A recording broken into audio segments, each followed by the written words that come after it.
Hello friends, this is Bhavna here. Welcome to let's crack. तो कैसे हैं आप सब? आई होप आप सब अच्छे होंगे, तैयारी भी अच्छे से कर रहे होंगे। एग्ज़ाम तो अब नज़दीक ही आ गया है, नज़दीक क्या आने ही वाला है, 10 से 15 दिन में हो जाएगा।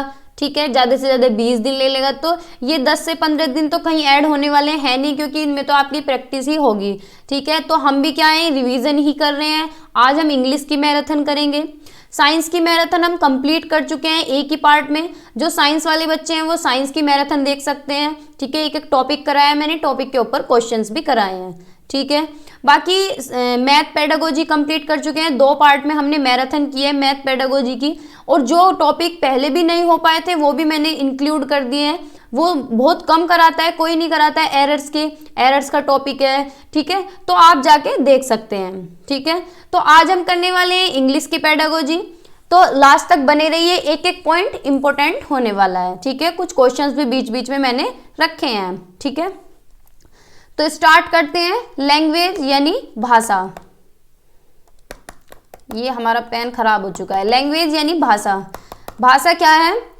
It acts as a means of communication, यानी हमारे विचारों को आदान प्रदान करने का एक माध्यम है, एक साधन है। हम कैसे कम्युनिकेशन करते हैं, कैसे हम बातचीत करते हैं, कैसे हम अपने विचारों को दूसरों तक पहुंचाते हैं, और दूसरों के विचारों को हम कैसे ग्रहण करते हैं, ये सब हमारी भाषा के अंदर ही आता है। ठीक है, सिंबल्स पे बेस्ड होती है, यानी सिंबॉलिक होती है और डायनेमिक होती है। ठीक है, एक स्ट्रक्चर्ड वे में होती है और यूनिक सिस्टम होता है लैंग्वेज का। ठीक है, it is a form of social behaviour, यानी सोशली हम कैसे बिहेव करते हैं वो भी हमारी भाषा से ही पता चलता है। हम 4 लोगों के बीच बैठे हैं, कहीं भी हम ग्रुप ऑफ पीपल्स के बीच में बैठे हैं, तो वहाँ बैठ के पता चलता है कि किसकी कैसी लैंग्वेज है, वो कैसे बिहेव कर रहा है, सोशली कैसे बिहेव कर रहा है, वो हमारी भाषा से ही पता चलता है।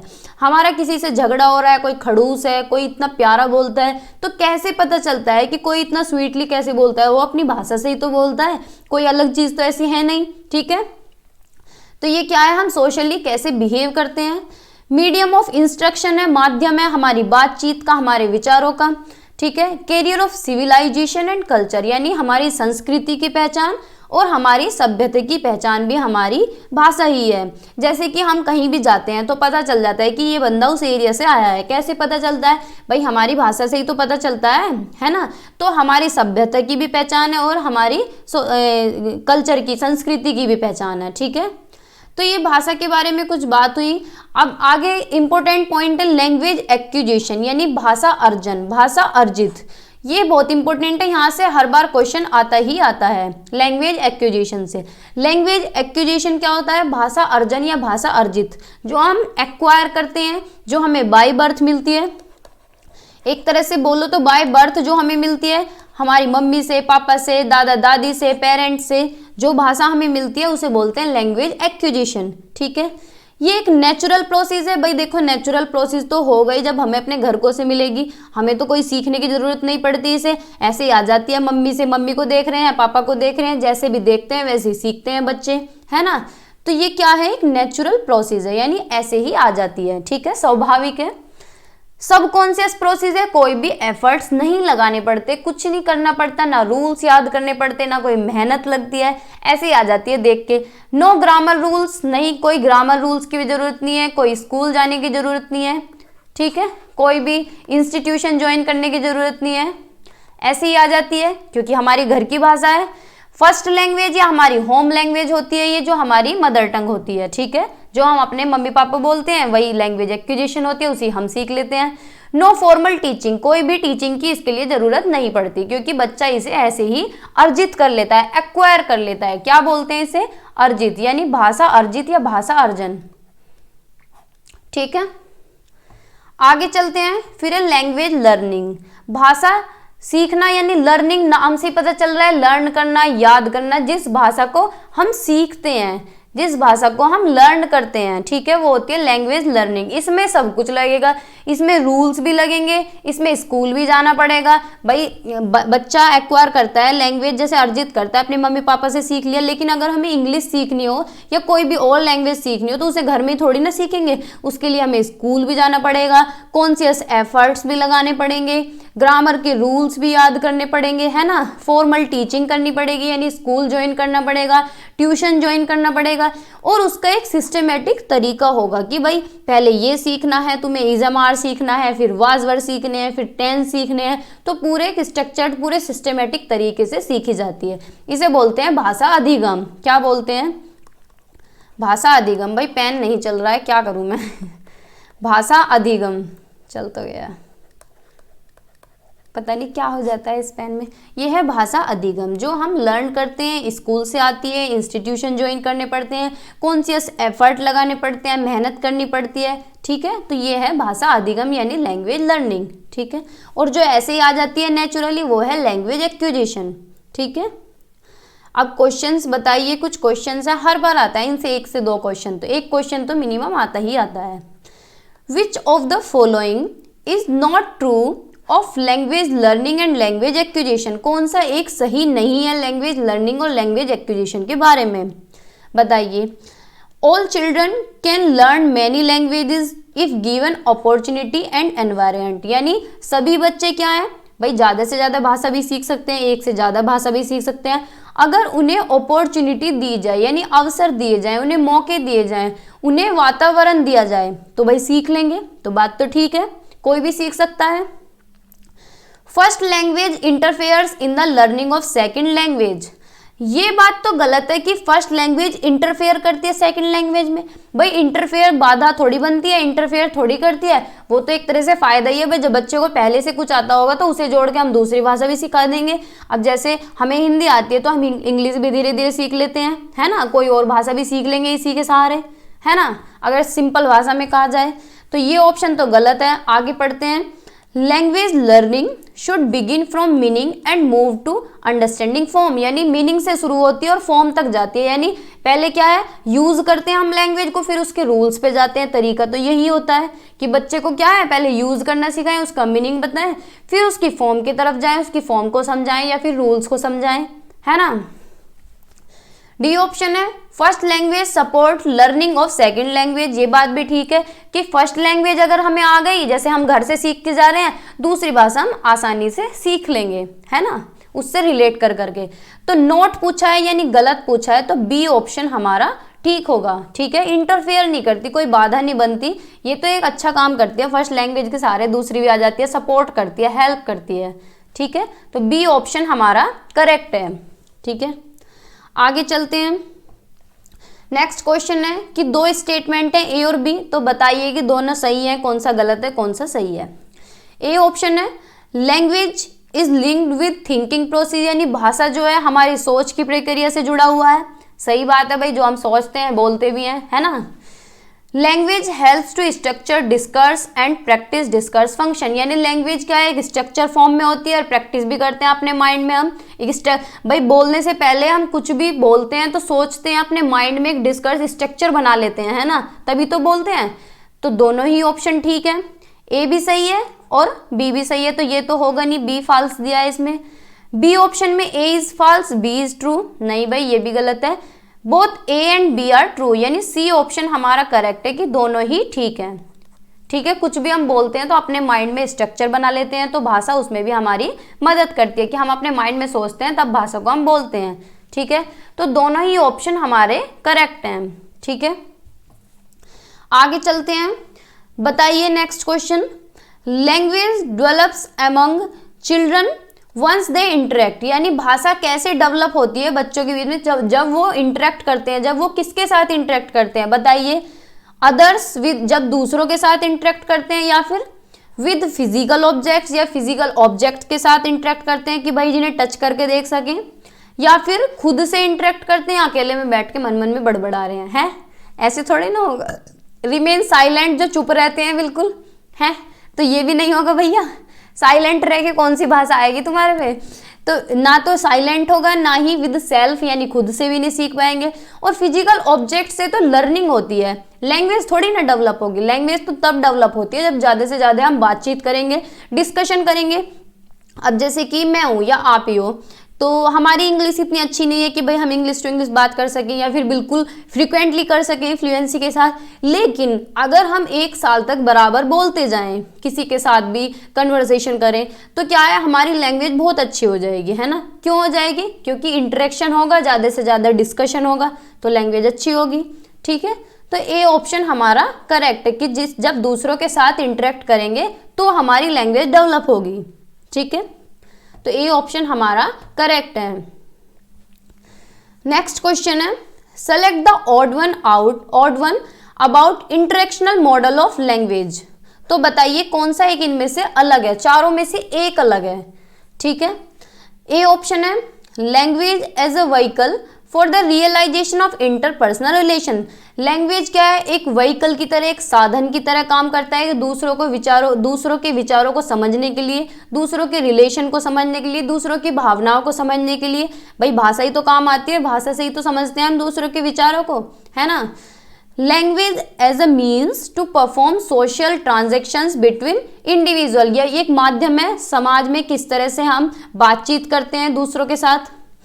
Language as a means to conveying and receiving authentic message. ये भी ठीक है कि हम अपना मैसेज दूसरे तक पहुंचाते हैं और दूसरे का रिसीव करते हैं कोई भी authentic message. Language as a means for interrelatedness of grammar and vocabulary. ये नहीं है कि बस ग्रामर सीखने का ही साधन है या वोकैब सीखने का ही साधन है, तो ये तो गलत है ना। तो डी ऑप्शन हमारा गलत है, यानी गलत नहीं, ओड पूछा है इन्होंने, सबसे डिफरेंट, तो यही एक सबसे डिफरेंट है, चाहे इसे गलत मानो चाहे इसे अलग मानो। ठीक है, बाकी 3 ऑप्शन हमारे पॉजिटिव हैं। ठीक है, आगे चलते हैं। बताइए next question, question number 5, the language acquired from birth by a child with the help of family members is known as. जो बच्चा अर्जित करता है बाय बर्थ, जन्म से ही जो मिल जाती है, फैमिली मेंबर से मिलती है, अपने मदर से, फादर से, अपने दादा दादी से जो बच्चा सीखता है, वो कौन सी भाषा होती है? बताइए। फर्स्ट लैंग्वेज, सेकंड लैंग्वेज, या रीजनल लैंग्वेज, या फॉरेन लैंग्वेज। पहली भाषा, दूसरी भाषा, क्षेत्रीय भाषा, या दूसरे देश की भाषा फॉरेन लैंग्वेज, ठीक है, विदेशी भाषा। तो बताइए कौन सा ऑप्शन ठीक होगा।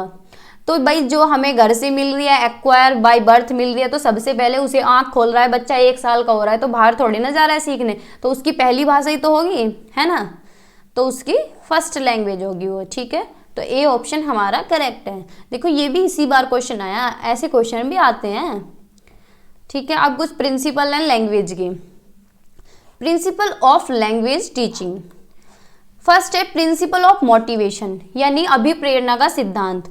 देखो मोटिवेशन की जरूरत तो सभी को ही पड़ती है, भाई बड़े हों चाहे छोटे हों, सभी को मोटिवेशन की जरूरत पड़ती है। बड़े तो क्या है, रील्स चला लेंगे, किसी के वो वीडियोस देख ली तो मोटिवेशन मिल गया, लेकिन छोटे बच्चे थोड़ी ना करते हैं ऐसे। जब छोटे बच्चे क्लास में बोर होने लगे, एंजाइटी, डर में रहें, या फिर कुछ भी उन्हें टेंशन हो, छोटे बच्चों को भी तो टेंशन होती है, तो क्या वहाँ पे काम आता है मोटिवेशन। मोटिवेशन कौन देता है? टीचर। टीचर बच्चों को मोटिवेट करे जिससे कि बच्चे इंटरेस्ट लेके पढ़ें, इंटरेस्ट के साथ पढ़ें, बोर ना हो बिल्कुल। तो बच्चों को क्या है, टाइम टू टाइम जागरूक करता रहना चाहिए, अवेयर करते रहें, उन्हें मोटिवेट करते रहें कि भाई तुम्हें ये करना है। और बच्चों का एम सेट होना चाहिए, गोल सेट होना चाहिए, तो बच्चे ज़्यादा इंटरेस्ट के साथ पढ़ते हैं। ठीक है, तो टाइम टू टाइम उन्हें मोटिवेशन मिलता रहना चाहिए।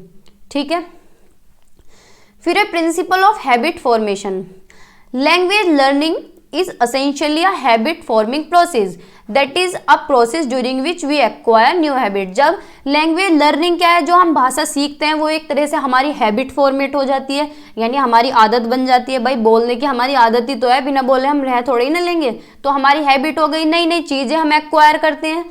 इन mother tongue habits are formed unconsciously while in foreign language it is formed consciously. मतलब क्या मतलब है, जो हम मदर टंग सीखते हैं या फिर घर की जो भाषा सीखते हैं, भाई अपने घर में जो मम्मी पापा से सीखते हैं उसे हम अनकॉन्शियसली सीख लेते हैं, मतलब बिना एफर्ट्स के ऐसे ही सीख लेते हैं, उसकी हैबिट हमें ऐसे ही लग जाती है ना। और जो हम फॉरेन लैंग्वेज या फिर सेकंड लैंग्वेज सीखते हैं उसे हम कॉन्शियसली सीखते हैं, उसमें एफर्ट्स लगते हैं। ठीक है, लेकिन हैबिट तो उसकी भी हो जाती है। ठीक है, तो ये हुआ प्रिंसिपल ऑफ हैबिट फॉर्मेशन। आगे चलते हैं, फिर है प्रिंसिपल ऑफ इमिटेशन, यानी अनुकरण का सिद्धांत। इमिटेशन होता है कॉपी करना किसी को, ठीक है। नकल मतलब जैसे कि बच्चे क्या करते हैं, किसी के घर में गाली दी जाती हो तो बच्चे क्या है, उन्हीं को ही देख के गाली देने लगते हैं। छोटे छोटे बच्चे भी तो गाली देते हैं, तो वो कैसे देते हैं, अपने पापा को देख रहे हैं, अपने बाबा को देख रहे हैं, तो उन्हें देख के गाली सीख जाते हैं, है ना। तो ये है अनुकरण का सिद्धांत। Child learns quicker by imitation from his और हर पेरेंट्स रिलेटिव, यानी बच्चा कैसे जल्दी सीखता है, कैसे इमिटेट करता है, अपने पेरेंट्स को देख के, अपनी मम्मी को इमिटेट करेगा, पापा को इमिटेट करेगा, अपने रिलेटिव्स को इमिटेट करेगा। जब बच्चा थोड़ा सा बड़ा हो जाता है तो टीचर्स को भी इमिटेट करता है, और टीचर सबसे अच्छा रोल मॉडल होता है बच्चे के लिए। भाई छोटे बच्चों को तुम कुछ भी कहो तो वो बोलेंगे मेरी मैडम ने ऐसे करने के लिए बोला था, मेरे सर ऐसे बोल रहे थे, है ना। और जब बच्चा बड़ा हो जाता है तो वो रोल मॉडल कैसे काम आता है, तो बच्चा ऐसे कहता है कि जब मैं टीचर बनूंगा ना तो इनके जैसे बनूंगा, ये मैडम मुझे अच्छी लगती है, मैं तो ऐसे ही टीचर बनूंगा, या फिर ये सर मुझे अच्छे लगते हैं, मैं तो ऐसे ही टीचर बनूंगा या बनूंगी, है ना।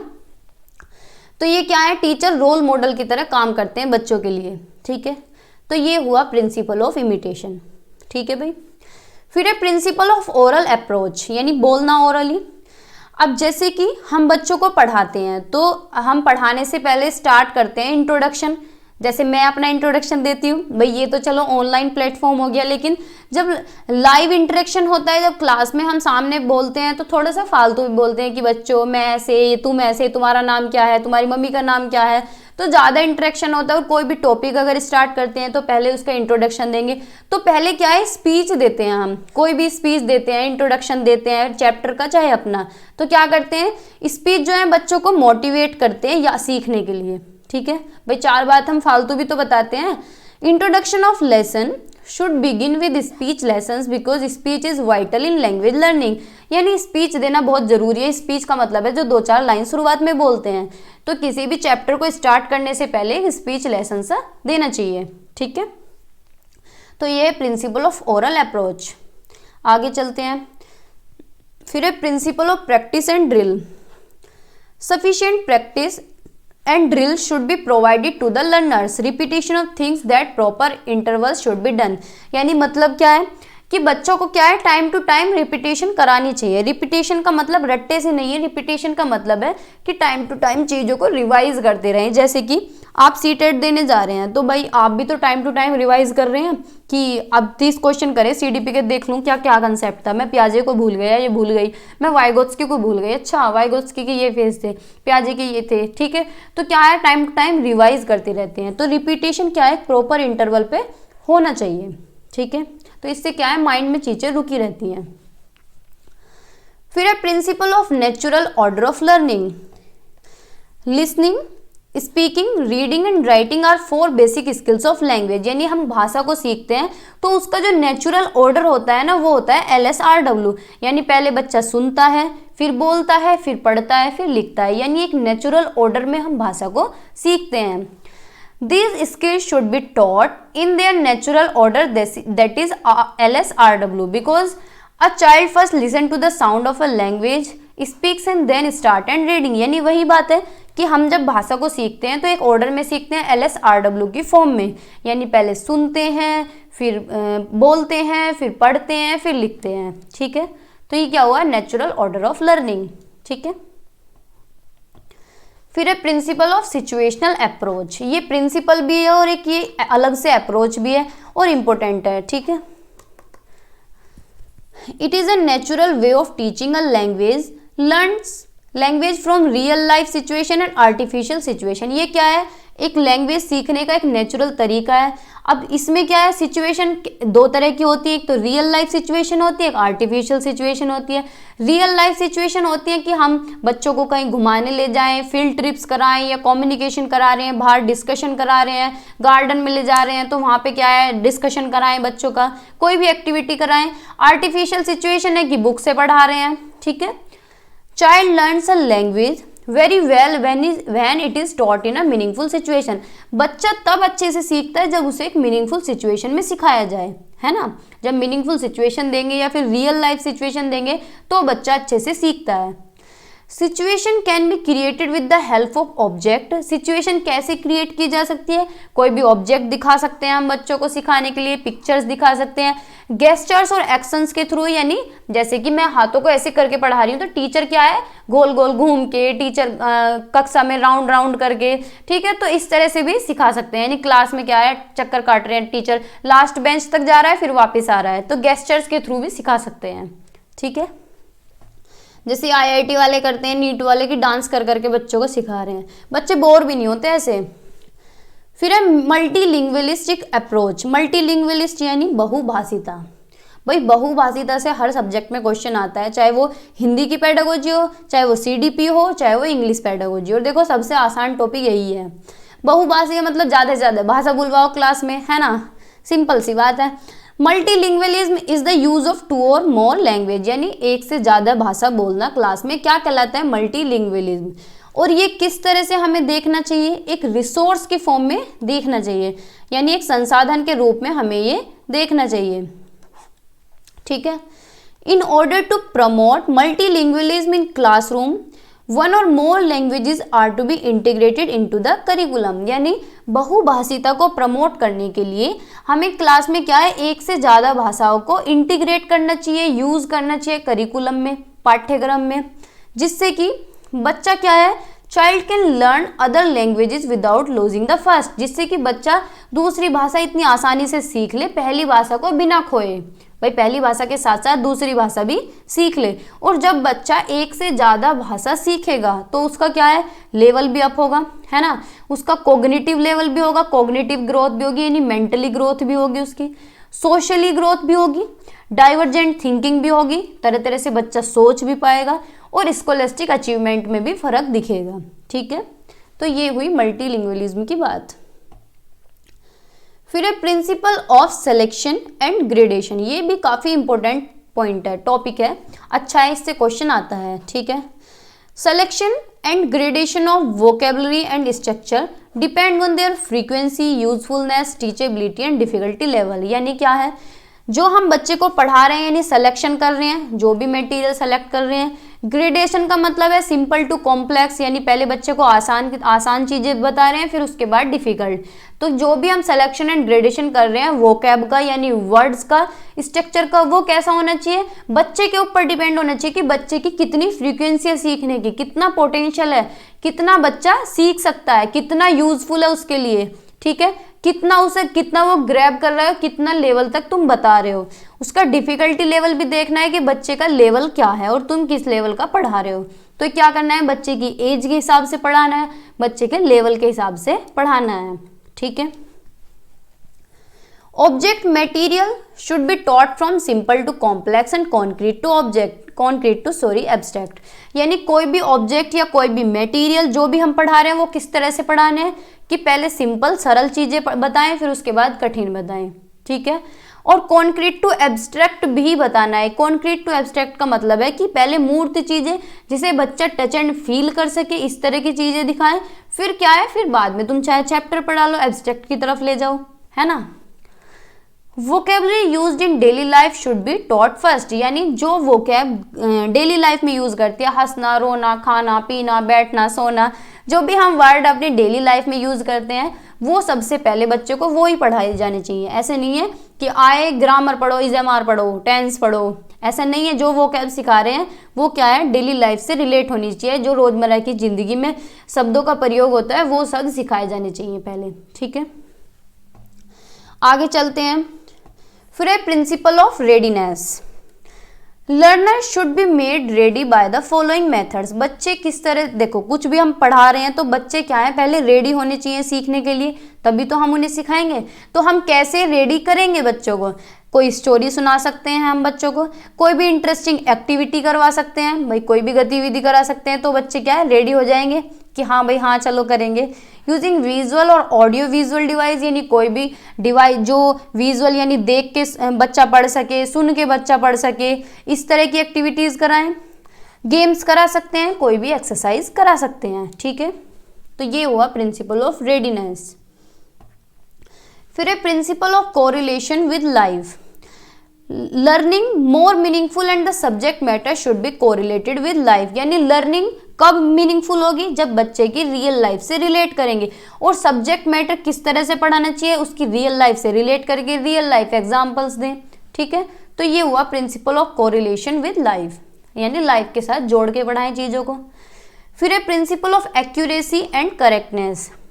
Accuracy of pronunciation, Indonesian spelling and structure should be followed, यानी एक्यूरेसी होनी चाहिए प्रोनाउंसिएशन में, स्पेलिंग में, स्ट्रक्चर में, इस तरह का पैटर्न फॉलो करना है। एक्सप्रेशन भी करेक्ट होने चाहिए और एक्यूरेट होने चाहिए। ठीक है, फिर है principle of group work. Group work activity provides the learner opportunities to use the language in a focused manner, यानी अगर हम ग्रुप में एक्टिविटीज कराते हैं तो बच्चों को मौके मिलते हैं और अच्छी तरह वो सीख सकते हैं, अच्छी तरह सीखते हैं और एक फोकस्ड मैनर में सीखते हैं, बिल्कुल ध्यान केंद्रित करके सीखते हैं। ठीक है, तो ग्रुप वर्क तो वैसे भी अच्छा होता है। फिर कुछ मैक्सिमम नहीं है, ये मैक्सिम्स है, मैक्सिम्स ऑफ लैंग्वेज टीचिंग, शिक्षण सत्र बोलते हैं शायद इसे। ठीक है, फर्स्ट है नॉन टू अननोन, यानी ज्ञात से अज्ञात की तरफ। इसका क्या मतलब है कि बच्चा जो पहले से ज्ञात है, बच्चा जो पहले से जानता है, बच्चे के पूर्व ज्ञान को नए ज्ञान के साथ जोड़ के पढ़ाना। भाई जब बच्चा क्लास में आता है, 3 से 4 साल का बच्चा, कुछ तो एक्सपीरियंस अपने साथ लेके आता ही है कि भाई तुम्हारे घर में क्या बनता है, क्या खाने में बनता है, मम्मी क्या करती हैं, पापा क्या करते हैं, तो सारी चीज़ बच्चे को पता होंगी। कुछ भी पूछ लो 3-4 साल के बच्चे से, आजकल तो मोबाइल नंबर तक याद होते हैं बच्चों के।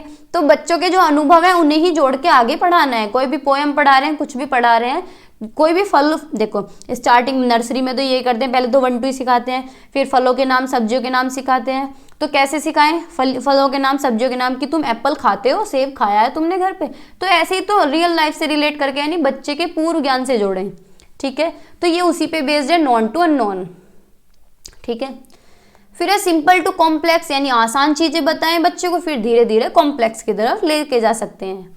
ठीक है, कॉन्क्रीट टू एब्स्ट्रैक्ट, यानी मूर्त चीजें दिखाएं जिससे बच्चा टच एंड फील कर सके, फिर उसके बाद एब्स्ट्रैक्टनेस की तरफ जाएं। एनालिसिस टू सिंथेसिस, यानी कोई भी चीज पढ़ा रहे हैं पहले टुकड़ों में पढ़ाएं, फिर चाहे जोड़ के पूरा चैप्टर बता दें। ठीक है, इंडक्शन टू डिडक्शन, यानी पहले एग्जाम्पल टू रूल लेके जाएं, कोई भी चीज पढ़ा रहे हैं तो एग्जाम्पल दें, फिर उसके बाद रूल पे जाएं, फिर रूल टू एग्जाम्पल भी जा सकते हैं।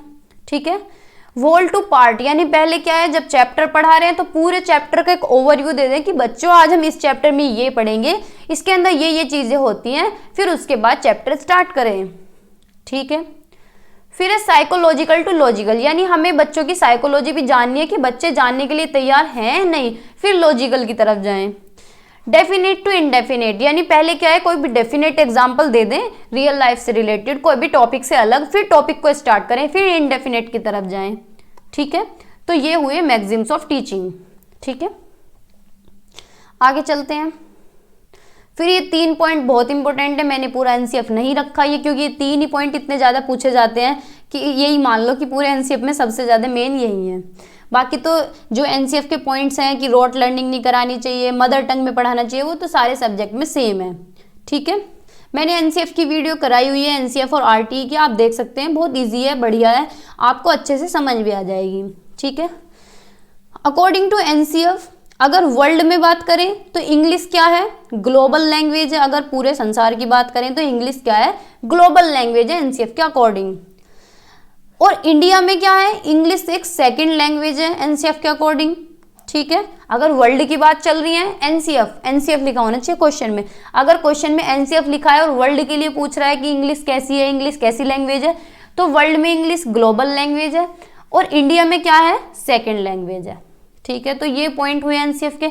अगर सिंपल पूछे कि इंग्लिश का क्या स्टेटस है इंडिया में, तो क्या है, एसोसिएट ऑफिशियल लैंग्वेज है। क्या है, एसोसिएट ऑफिशियल लैंग्वेज है। ठीक है, ये बहुत पूछा जाता है। ठीक है भाई, आगे चलते हैं, बताइएगा। देखो आ गया question, which of the following statement are true of language in India, बताइए कौन सा एक सही है। English is the official language of India, कि इंग्लिश ऑफिशियल लैंग्वेज है इंडिया में, या फिर Hindi is the national language of India, Hindi national language है, या फिर Hindi is the official language of India, English is the associate official language of India. देखो भाई ये तो हम पढ़ के आए हैं कि अगर खाली इंडिया की बात कर रहा है तो इंग्लिश क्या है, एसोसिएट ऑफिशियल लैंग्वेज है, ठीक है। और हिंदी का तो हमें पता ही है कि ऑफिशियल लैंग्वेज है हिंदी, हमारी राजभाषा है, ठीक है। तो अगर चलो हिंदी का भी नहीं पता, इंग्लिश हम पीछे पढ़ गए हैं कि एसोसिएट ऑफिशियल लैंग्वेज है, तो डी ऑप्शन हमारा करेक्ट है, ठीक है। तो डी देख लिया हमने, डी इसमें नहीं है, इसमें नहीं है, इन दोनों में डी है, ठीक है। तो क्या है, ए और सी में से ऑप्शन देखें, ए और सी में से तो हिंदी की बात किस में दी गई है, सी में की गई है, ठीक है। तो सी ऑप्शन हमारा करेक्ट, तो सी और डी हमारा करेक्ट ऑप्शन है, ठीक है। तो डी ऑप्शन हमारा करेक्ट है, ठीक है। आगे चलते हैं फिर, करिकुलम कैसा होना चाहिए इंग्लिश का, यानी पाठ्यक्रम कैसा होना चाहिए, पाठ्यचर्या कैसी होनी चाहिए इंग्लिश की, ठीक है। It should provide minimum level of proficiency that is spontaneous, fluent, efficient and appropriate use of language for at least everyday purpose, यानी जब हम बच्चे को इंग्लिश सिखा रहे हैं तो कम से कम इस लेवल की इंग्लिश तो होनी चाहिए, एटलीस्ट वो घर में तो यूज़ करे, अपनी रोज़मर्रा की ज़िंदगी में तो यूज़ करे, इस तरह की लैंग्वेज तो सिखाएं भाई। ऐसा नहीं है कि रूल सिखा दिए, टेंस बनाने सिखा दिए कि लिखो टेंस और सेंटेंस बनाओ, 10 सेंटेंस दे दिए जैसे कि होता है स्कूल में। तो क्या है, इस तरह की लैंग्वेज होनी चाहिए कि बच्चा अपने रोज़ की लाइफ में यूज़ कर सके, ठीक है। और ऐसी इंग्लिश हमें पढ़ाई नहीं जाती है ना। आप सभी लोग भी पढ़ के आ रहे हैं इंग्लिश, कोई करता है घर में यूज़, होती नहीं है इस तरह की। It should also focus on proficiency in academic language that is, क्या प्रमोट करे, कॉग्निटिव एकेडमिक लैंग्वेज प्रोफिशिएंसी। काल फुल फॉर्म भी पूछता है, ये फुल फॉर्म इंपॉर्टेंट है, ठीक है, कॉग्निटिव एकेडमिक लैंग्वेज प्रोफिशिएंसी। अब इंग्लिश जो पढ़ा रहे हैं वो सिर्फ ये नहीं होनी चाहिए कि हमें सिर्फ एग्जाम पास करना है, एग्जाम के लिए ही इंग्लिश पढ़ाएं।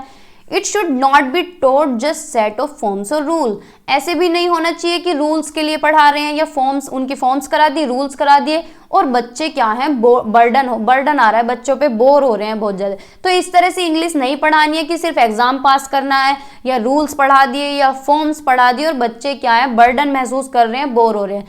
तो हमें इंग्लिश इस तरह नहीं पढ़ानी है। It should be appropriate based on the student age and knowledge of language और रेडीनेस फॉर लैंग्वेज स्किल, यानी क्या है, हमें बच्चों की एज के हिसाब से, बच्चों के स्तर के हिसाब से और बच्चों की रेडीनेस के हिसाब से हमें लैंग्वेज स्किल सिखानी है, यानी बच्चा सीखने के लिए तैयार भी होना चाहिए। और तैयार कैसे होगा, हम अभी पीछे पढ़ के आए हैं, बच्चों को स्टोरीज बना के सुनाएं, एक्टिविटीज कराएं इंटरेस्टिंग, तो बच्चे मजे लेके पढ़ेंगे, ठीक है। आगे चलते हैं, curriculum it should be based on both skills and meaning. Curriculum यानी पाठ्यक्रम कैसा होना चाहिए, स्किल्स पे बेस्ड होना चाहिए, स्किल्स यानी LSRW, listening, speaking, reading and writing, और मीनिंग पे बेस्ड होना चाहिए, यानी जो भी पढ़ा रहे हैं वो मीनिंगफुल होना चाहिए, ठीक है। और प्रमोट करे कैसे, बेसिक इंटरपर्सनल कम्युनिकेटिव स्किल्स को, यानी जो करिकुलम है उन्हें बढ़ावा दे जो हमारी बेसिक स्किल्स हैं, जो बेसिक कम्युनिकेटिव स्किल्स है। बेसिक स्किल्स कौन सी हैं, जैसे हम घर में यूज करते हैं वो होती है हमारी बेसिक कम्युनिकेटिव स्किल्स, ठीक है। इंटरपर्सनल यानी बेसिक जो दूसरों को समझ सकें, तो पूरी का मतलब क्या हुआ, बेसिक इंटरपर्सनल कम्युनिकेटिव स्किल, यानी दूसरों को समझ सके, दूसरों की कम्युनिकेशन को समझ सके। भाई सामने वाला बोल रहा है, अगर उसने 2-4 इंग्लिश के वर्ड फेंक दिए और तुम्हें समझ नहीं आए तो फिर क्या फायदा इंग्लिश पढ़ने का, है नहीं भाई। तो क्या है, इस तरह की स्किल्स तो कम से कम बच्चों के अंदर प्रमोट करें, बच्चों को बढ़ावा दें, करिकुलम में हो इस तरह की, ठीक है। Needed in everyday social face to face interaction, यानी जो फेस टू फेस सोशली हम यूज करते हैं, इस तरह की स्किल्स को बढ़ावा देना चाहिए। ये फुल फॉर्म भी और टॉपिक भी बहुत अच्छा है, ठीक है, पूछा जाता है। Its subject matter should not be limited to class and the teacher, यानी सब्जेक्ट मैटर ऐसा नहीं होना चाहिए कि क्लास तक लिमिटेड हो या टीचर तक लिमिटेड हो। भाई ऐसा होना चाहिए जो हम अपनी लाइफ में यूज कर सके, कहीं भी जाके इंग्लिश बोलने की जरूरत पड़ जाए तो हम हटे ना पीछे, ठीक है। तो हमें क्या प्रमोट करना है, सॉरी हमें नहीं, करिकुलम में क्या प्रमोट करना है, बिक्स को प्रमोट करना है, बेसिक इंटरपर्सनल कम्युनिकेशन स्किल्स, ठीक है। आगे चलते हैं, एट द इनिशियल लेवल, यानी शुरुआती टाइम पे बच्चों को क्या करना है, फेमिलियर कराना है लैंग्वेज से, वो भी कैसे, मीनिंगफुल सिचुएशन में। भाई स्टार्टिंग में जो हम भाषा सिखा रहे हैं वो किस तरह की सिखानी है, जो मीनिंगफुल सिचुएशन में बच्चे की रियल लाइफ से रिलेट करें या कोई भी डेली लाइफ के एग्जांपल्स दे के इस तरह से फेमिलियर कराएं बच्चों को, so that the child should have a working knowledge of a language, जिससे बच्चा थोड़ी सी नॉलेज पा सके लैंग्वेज की। Promote natural method without relying on printed text, यानी नेचुरली सीख सके, ना कि प्रिंटेड टेक्स्ट यानी लिख दिया और बच्चे ने याद कर लिया रट लिया, ऐसा ना हो, मीनिंगफुल सिचुएशन में सिखाएं। ठीक है। The frequency and range of use of the item, it should provide opportunities to practise as it helps in habit formation, यानी बच्चे को मौके दें जिससे कि वो यूज कर सके लैंग्वेज को और एक हैबिट फॉर्मेट कर सके। ठीक है, प्रैक्टिस करके, डिस्कशन करके। ठीक है। It should promote multi disciplinary approach, यानी मल्टी डिसिप्लिनरी अप्रोच को भी बढ़ावा दे। ठीक है, यानी जो एक सब्जेक्ट से दूसरे सब्जेक्ट को जोड़ती हो, इस तरह का करिकुलम होने चाहिए जो वैल्यू एजुकेशन को भी प्रमोट करे। वैल्यू एजुकेशन का मतलब है कि भाई किताबी ज्ञान ही थोड़ी सिखाना है, छोटा बच्चा है तो ये सिखाना है बेटा अपने घर पे जाके मम्मी को नमस्ते करनी है, पापा को नमस्ते करना है, सबके पैर छूने हैं, बड़ों से आशीर्वाद लेना है। तो वैल्यूज भी तो डेवलप करें भाई, दूसरों की केयर करनी है, तुम कैसे रहते हो वो तुम्हें अच्छे से रहना है, और दूसरों की केयर करनी है, रेस्पेक्ट करनी है, तो ये भी तो सिखाया जाना चाहिए, है ना। It should be inquiry based promoting heuristic reasoning, यानी इंक्वायरी बेस्ड होनी चाहिए, बच्चा तर्क लगाता रहे, मैडम मैंने घर पे जाके ये चीज देखी, उसका मतलब क्या होता है, उसकी इंग्लिश क्या होती है, मैडम भी गोल हो जाए।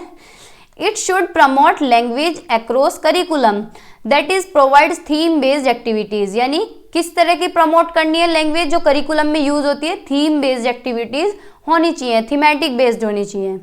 ठीक है। It facilitates the use of language in a variety of meaningful context, किस तरह की लैंग्वेज फैसिलिटेट करें, लैंग्वेज को यूज करें, किस तरह से यूज करें, कंटेक्स्ट में, भाई मीनिंगफुल कंटेक्स्ट में यूज करें, ये बहुत पॉजिटिव पॉइंट है। लैंग्वेज हो चाहे ग्रामर हो, किस तरह से पढ़ानी है, कंटेक्स्ट में पढ़ानी है, संदर्भ में पढ़ानी है, भाई संदर्भ हर जगह देखने को मिलता है। बच्चे को कुछ भी पढ़ा रहे हैं, मीनिंगफुल सिचुएशन दें, मीनिंगफुल कंटेक्स्ट दें। ठीक है। It connect with other subjects with the English language, यानी एक सब्जेक्ट को दूसरे सब्जेक्ट के साथ कनेक्ट करके पढ़ाएं, ये हर सब्जेक्ट की पेडागोजी में कॉमन पॉइंट है। ठीक है। मैंने इसके पॉजिटिव नेगेटिव वर्ड्स भी कराए हैं इंग्लिश पेडागोजी के, अगर आप देखना चाहते हैं तो वो भी आप देख लीजिए क्योंकि फायदा ही मिलेगा आपको। ठीक है, दोबारा भी करा दूंगी मैं। Comprehensible input should be provided, यानी बच्चों को क्या है, कॉम्प्रिहेंसिबल इनपुट दिया जाए। कॉम्प्रिहेंसिबल इनपुट का मतलब क्या है कि बच्चों का लेवल बढ़ सके, बियॉन्ड हो सके, आगे जा सके, थोड़ा सा अप हो सके, थोड़ा सा लेवल, बच्चों का लेवल थोड़ा सा, बच्चों के लेवल से थोड़ा सा ऊपर पढ़ाएं, जो बच्चे क्या है बच्चों का लेवल बढ़ सके। वो कैसे बढ़ेगा, बच्चों को बुक्स प्रोवाइड करें, लाइब्रेरीज में लेके जाएं, पैरेलल मटेरियल दें, लैंग्वेजेस मैगजीन्स दें, न्यूज़पेपर रीड कराएं, ऑडियो कैसेट्स दें, टॉकिंग बुक दे सकते हैं। ठीक है, तो बच्चे को क्या है, कॉम्प्रिहेंसिबल इनपुट देते रहें। अब क्वेश्चंस बताइए। Question number 7, calf stand for, अभी पीछे पढ़ के आए हैं, बताइए काल्प की फुल फॉर्म क्या होती है।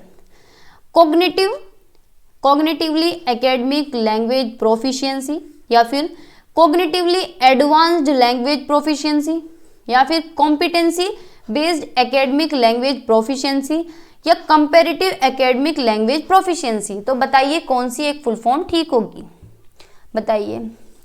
तो अभी पीछे पढ़ के आए हैं कॉग्निटिव एकेडमिक लैंग्वेज प्रोफिशिएंसी, यानी ए ऑप्शन हमारा करेक्ट है। ठीक है, LAC की फुल फॉर्म बताइए। LAC stand for language across the culture, language acquisition of content, या फिर लैंग्वेज अक्रॉस द करिकुलम, या फिर लैंग्वेज एक्विजिशन कल्चर। बताइए क्या होगा। तो सी ऑप्शन हमारा यहाँ पे करेक्ट होगा, लैंग्वेज अक्रॉस द करिकुलम। ठीक है, अब सीक्वेंस क्या होना चाहिए करिकुलम डेवलपमेंट का, यानी पाठ्यक्रम विकास का क्या सीक्वेंस होना चाहिए, किस सीक्वेंस में रखें। असेसमेंट ऑफ नीड्स की, बच्चों की क्या है, नीड्स का आकलन करेंगे, क्या जरूरत है बच्चों को, उसी के हिसाब से तो पढ़ाएंगे। Formulation of objectives, objective set करें कि भाई ये मटेरियल हमें रखना है। Selection of text learning experience, अपने एक्सपीरियंसेस डालें और जो मटेरियल है वो सारा इकट्ठा करें वो पढ़ाने के लिए जो भी प्लानिंग करनी है, और फिर बाद में मूल्यांकन करें। ठीक है, इवैल्यूएशन करें।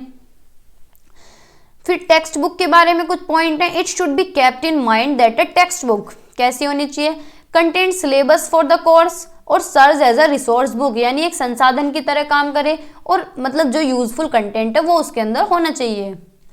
सर्व्स एन इंस्ट्रूमेंट और टूल फॉर असेसिंग लर्निंग, यानी सिर्फ एक आकलन जैसा काम करे, एक टूल की तरह काम करे। ऐसा नहीं है कि टेक्स्ट बुक पे डिपेंड हो जाए, हमें टेक्स्ट बुक से दूर रहना है, ठीक है। टेक्स्ट बुक को तो एक तरह से रिसोर्स की तरह यूज लेना है कि हाँ चैप्टर देख लिया, टॉपिक देख लिया, बाकी पढ़ाएंगे हम कैसे, एक्टिविटी बेस्ड पे, ठीक है।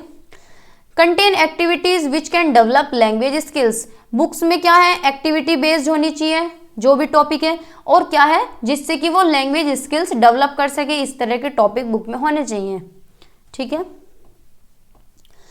अब कुछ अप्रोच है, अप्रोच नहीं है अभी तो ये फिलहाल क्या है, हाँ अप्रोच ही है, ठीक है। Bottom up approach, bottom up का मतलब होता है ऊपर की तरफ जाना। अब ऊपर की तरफ यानी पहले बच्चा साउंड सुनता है, फिर लेटर्स पे जाता है, फिर वर्ड्स पे जाता है, फिर फ्रेजेस पे जाता है और फिर पूरे कॉम्प्रिहेंशन पे जाता है। भाई पूरी बुक पढ़वा लो, चाहे पूरा पैराग्राफ पढ़वा लो। और टॉप डाउन अप्रोच में क्या होता है कि बच्चा कॉम्प्रिहेंशन पढ़ रहा है, फिर उसमें से फ्रेजेस अंडरलाइन करेगा, फिर फ्रेजेस में से वर्ड्स निकालेगा, फिर वर्ड्स में से लेटर तक तो पहुंचता नहीं है, वर्ड्स तक ही रहता है, चलो ठीक है। तो ये क्या है, जब ऊपर से नीचे की तरफ आ जाए तो टॉप डाउन, नीचे से ऊपर की तरफ जा रहा है तो बॉटम अप, ठीक है। आगे पढ़ भी लेते हैं, वो मैंने ऐसे ही रखा था जिससे आप थोड़ा सा टचअप कर सकें। बॉटम अप अप्रोच यानी ऊपर की तरफ जा रहे हैं। साउंड्स, वर्ड्स, क्लॉजेज, ये क्लॉजेज ये वाला है, and sentences form the base of this process, यानी इस प्रोसेस का क्या बेस है, sound, words, clauses and sentences, ऊपर की तरफ जा रहा है। In this teaching starts with small details, ठीक है। तो ये हुई bottom up approach. Top down approach क्या है, readers try to understand text, for example starting with poem, poem से स्टार्टिंग करेंगे, स्टोरीज से, and comprehensive and ending with alphabet, तो ये बोलेंगे टॉप डाउन अप्रोच, ठीक है। अब जैसे कि पैराग्राफ हम पढ़ते हैं तो हम क्या करते हैं, जैसे चलो सीटेट का ही मान लेते हैं, पैराग्राफ पढ़ते हैं तो उसमें क्या है, क्वेश्चंस ढूंढते हैं। पूरा पैराग्राफ तो हमें देखना नहीं होता, अंडरलाइन करिए और ये क्वेश्चन का आंसर हमारा निकल गया। और जो सिनोनिम्स होते हैं फिर उसके बाद वर्ड्स पे जाते हैं, ठीक है। तो वो क्या है, टॉप डाउन अप्रोच, ठीक है। बताइए question. A reader uses her prior knowledge, make semantic and syntactic cues, then moves to other more specific information. What model of reading the reader here adopts? बताइए, तो कौन सा एक ऑप्शन होगा, bottom up model. भाई bottom up तो है नहीं कि वर्ड से थोड़ी स्टार्ट कर रहा है, टॉप डाउन मॉडल या इंटरेक्टिव मॉडल या होल लैंग्वेज मॉडल, तो बताइए कौन सा ऑप्शन होगा। क्या कर रहा है रीडर, अपने प्रायर नॉलेज लगा रहा है यानी पूर्व ज्ञान लगा रहा है पूरा, उसमें से मीनिंग निकाल रहा है, सिंटैक्टिक वर्ड्स निकाल रहा है और फिर एक स्पेसिफिक इंफॉर्मेशन पे जा रहा है छोटी सी पे, तो वो क्या होगा, टॉप डाउन मॉडल यानी टॉप डाउन अप्रोच, ठीक है। तो बी ऑप्शन हमारा करेक्ट होगा, ठीक है भाई। आगे चलते हैं, अब बताइए next question. An English text book for class first starts with pictures, ठीक है, poems and stories and ends with alphabets, याद रखो अल्फाबेट पे एंड हो रहा है। Which approach does this of arrangement reflect in language pedagogy, यानी क्या कर रहा है, पूरी टेक्स्ट बुक से शुरू कर रहा है और अल्फाबेट पे आके रुक रहा है, सॉरी पिक्चर्स से शुरू कर रहा है, पोएम्स और स्टोरीज से शुरू कर रहा है और रुक कहाँ पे रहा है, अल्फाबेट्स पे आके। तो बताइए कौन सा एक होगा, इक्लेक्टिक अप्रोच या बॉटम अप अप्रोच या टॉप डाउन अप्रोच या लैंग्वेज अक्रॉस करिकुलम अप्रोच, तो बताइए कौन सा ऑप्शन होगा। तो भाई जब पूरी पोएम से स्टोरीज से शुरू कर रहा है और अल्फाबेट पे आके रुक रहा है तो टॉप डाउन अप्रोच होगा ना, तो सी ऑप्शन हमारा करेक्ट है, ठीक है। देखो क्वेश्चन मैंने इतने नहीं रखे हैं, 2-2, 3-3 क्वेश्चन ही रखे हैं। अगर मैं ज़्यादा क्वेश्चन रखूंगी तो बहुत बड़ी क्लास हो जाएगी। अगर आप कहेंगे तो मैं अलग से प्रैक्टिस करा दूंगी टॉप 100 क्वेश्चन की, ठीक है, या फिर टॉप 50, टॉप 100 कितने भी करा लो, लेकिन रेस्पॉन्स अच्छा आना चाहिए। तुम शेयर तो करते नहीं हो, इतने कम व्यूज़ आ रहे हैं, बताओ इतने कम बच्चे देख रहे हैं, डिमोटिवेट हो जाते हैं इतनी मेहनत करने के बाद भी। A teacher of class 6 has labeled the classroom object such as blackboard, door, window, fan, table, chair, etc. in different languages। यानी टीचर क्या कर रही है, क्लास 6 की टेबल है, सॉरी क्लास 6 की जो टीचर है वो लेबल कर रही है, नाम दे रही है क्लासरूम के जो ऑब्जेक्ट है उन्हें बता रही है कि ये ब्लैक बोर्ड है, ये डोर है, विंडो है, फैन है, टेबल है, चेयर है, अलग अलग भाषा में बता रही है, एक में नहीं बता रही, अलग अलग हिंदी में बता रही है, इंग्लिश में, उर्दू में, संस्कृत में। तो टीचर क्या कर रही है, here classroom as a wall, जनवरी 2021 में आया हुआ क्वेश्चन है। ए ऑप्शन है is creating a language confusion in student, की बच्चों में कंफ्यूजन पैदा कर रही है, या फिर फोकस ऑन 3 लैंग्वेज फॉर्मूला, या फिर is a rich source multilingualism for promoting, या फिर D option is learning through grammar translation method. तो बताइए टीचर क्या कर रही है, क्या कर रही है टीचर? तो भाई अलग अलग भाषा में बता रही है तो क्या हो, बहुभाषिता ही हो रही है ना। तो सी ऑप्शन हमारा ठीक होगा कि टीचर क्या प्रमोट कर रही है, मल्टीलिंगुअलिज्म को, यानी बहुभाषिता को। बहुभाषिता को क्या है, पोषित कर रही है, रिसोर्स की तरह काम यूज ले रही है, ठीक है, प्रमोट कर रही है, बढ़ावा दे रही है। तो सी ऑप्शन हमारा करेक्ट है। बताइए next question, the language which is learn from environment without any explicit teaching, यानी बिना पढ़े बिना एफर्ट्स के जो ऐसी ही एनवायरमेंट से भाषा आ जाती है उसे क्या बोलते हैं? सेकंड लैंग्वेज यानी दूसरी भाषा, थर्ड लैंग्वेज या तीसरी भाषा, स्कूल लैंग्वेज यानी स्कूल की भाषा, या फिर फर्स्ट लैंग्वेज। तो बताइए कौन सी भाषा होगी? भाई सिंपल सी बात है, हमारे वातावरण से जो हमें भाषा सीखने को मिल रही है उसमें हमें कोई टीचिंग की ज़रूरत नहीं पड़ रही है, तो कौन सी भाषा होगी? फर्स्ट लैंग्वेज होगी, वही तो आती है बिना एफर्ट्स के, ठीक है। तो डी ऑप्शन हमारा करेक्ट है। नेक्स्ट क्वेश्चन है, बताइए multilingualism as a resource education aims at, यानी बहुभाषिता एक रिसोर्स की तरह काम करते हैं, इसका उद्देश्य है, क्या है उद्देश्य? ये ऑप्शन है making use of languages of learners for teaching learning, यानी बच्चों को भाषा इसलिए सिखाया जाए जिससे कि वो टीचिंग लर्निंग कर सकें, सीख सकें, समझ सकें। Making learners learn as many languages possible, ये बात ठीक है कि जितना हो सके बच्चों को क्या है, ज़्यादा से ज़्यादा लैंग्वेज सीखने के मौके देने चाहिए, बच्चे जो है ज़्यादा से ज़्यादा लैंग्वेज सीख सकें, यही तो मतलब होता है मल्टीलिंग्विज्म का। या फिर using classical language for teaching learning, classical language सिखाएं। Enable to learn English language for jobs and mother tongue for culture, यानी संस्कृति के लिए तो मदर टंग सिखाएं और इंग्लिश किस लिए सिखाएं, जॉब्स के लिए। तो मल्टीलिंगुअलिज्म का मतलब होता है कि बच्चे को ज़्यादा से ज़्यादा पॉसिबल जितना हो सके उतनी भाषा सीखने देना चाहिए, ठीक है। तो बी ऑप्शन हमारा करेक्ट है। बताइए question number 14, which of these may be the benefit of multilingualism, यानी बहुभाषिता के क्या क्या बेनिफिट हैं, इनमें से कौन से हैं? Increase vocabulary and effective speech, कि भाई जब ज़्यादा से ज़्यादा भाषा होंगी तो बच्चे की वोकैब भी अच्छी होगी और स्पीच जो है वो भी इफेक्टिव होगा, है ना। Tolerance and respect towards other cultures, कि दूसरे के कल्चर, दूसरे की संस्कृति की सम्मान भी करेंगे, रेस्पेक्ट भी करेंगे। रेस्ट्रिक्टेड एम्प्लॉयमेंट अपॉर्चुनिटीज़, कि भाई अगर तुम्हारे पे ज़्यादा भाषा आ गई तो तुम्हारी जॉब नहीं लगेगी, वो बाधा बन जाएगी, तुम्हें जॉब के अवसर नहीं मिलेंगे, क्या ऐसा है? मेटालिंग्विस्टिक अवेयरनेस, ये भी बात ठीक है कि ज़्यादा से ज़्यादा भाषाओं के बारे में अवेयर होंगे, भाई पता चलेगा भोजपुरी कैसी होती है, बंगाली कैसी होती है ना, हिंदी भी आ जाएगी, इंग्लिश भी आ जाएगी, फ्रेंच आ जाएगी, ठीक है। तो नई नई भाषा आएंगी उसके बारे में अवेयर होंगे। तो फर्स्ट ऑप्शन भी ठीक है, सेकंड भी ठीक है और फोर्थ भी ठीक है। थर्ड ऑप्शन हमारा करेक्ट, गलत है। First, second and fourth, first, second, third कौन से ऑप्शन में दिया गया है? First, second and fourth D option में दिया गया है, तो डी ऑप्शन हमारा करेक्ट है, ठीक है। आगे चलते हैं, बताइए 15 क्वेश्चन है, कंसीडर द स्टेटमेंट, यानी दो स्टेटमेंट है ए और बी, डायलेक्ट यानी बोली के बारे में। और variety of language spoken in one part of a country is known as regional dialect, यानी जो वेराइटी ऑफ लैंग्वेज यानी जो बोली जाती है भाषा किसी भी देश के किसी भी हिस्से में, उसे बोलते हैं क्षेत्रीय भाषा, क्षेत्रीय बोली, ठीक है। जैसे कि यूपी की बोली, ठीक है, यूपी में किसी भी एरिया की बोली, बागपत बड़ौद की बोली, तो उसे रीजनल डायलेक्ट बोलते हैं, बात तो ठीक है। A variety of language used only by the people having similar education background is known as social dialect. तो भाई सामाजिक बोली थोड़ी ना बोलेंगे अगर किसी का सेम बैकग्राउंड है एजुकेशन का, भाई किसी ने बीएससी की है कुछ ग्रुप ऑफ पीपल ने, तो क्या उसे सोशल डायलेक्ट बोलेंगे? नहीं बोलेंगे ना, तो ये गलत हुआ। तो ए ऑप्शन हमारा ठीक है, ए हमारा ठीक है, बी हमारा गलत है, तो यही ऑप्शन हमारा ठीक है। A option is correct.